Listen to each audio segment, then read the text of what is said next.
7 years ago, Kenya's devolution journey began, decentralizing power, resources and service delivery to the new devolved units.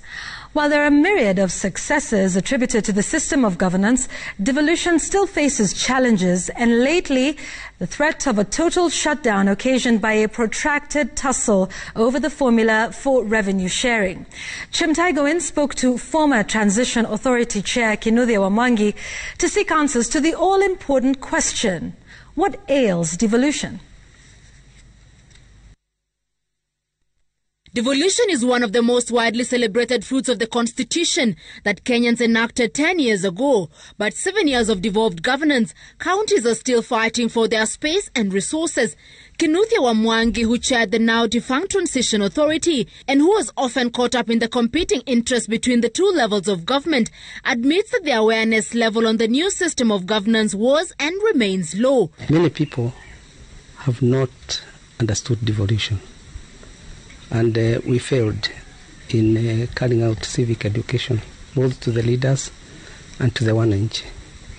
But the substance of devolution is working very, very well. 7 years of devolution have been characterized by an annual standoff on division of resources between the two levels of government. Senate's attempts to advocate for more county resources drowned by an overbearing national government that insists it's cash-strapped.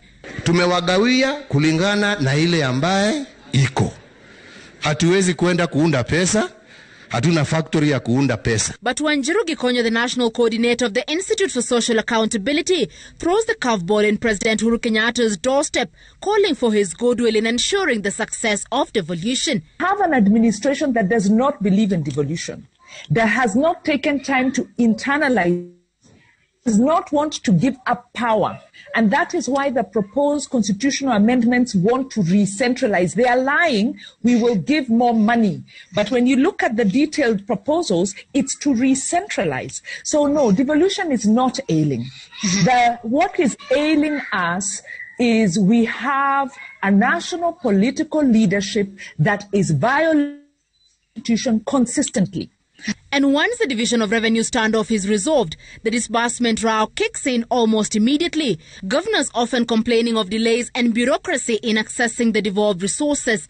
How can we accept that we devolve services?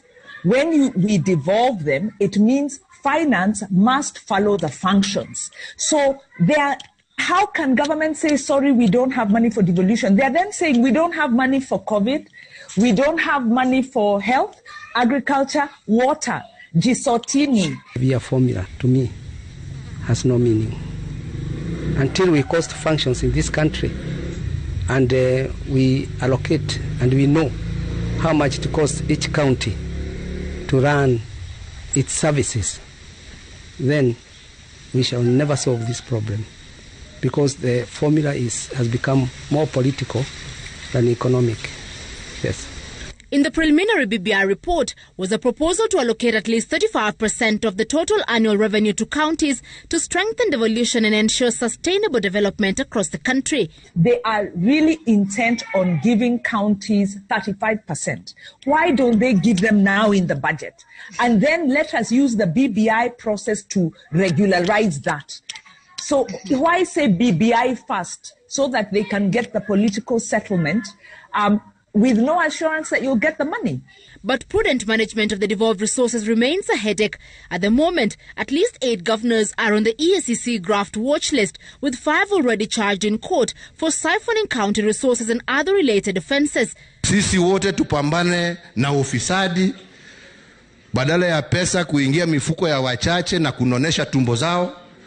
It was passed that devolution is too expensive. We can't afford it.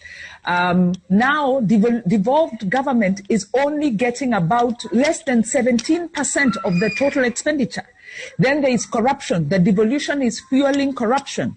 And we agree there is corruption at county level, but there is corruption in the 83%, larger corruption in the 83% being left with the national government.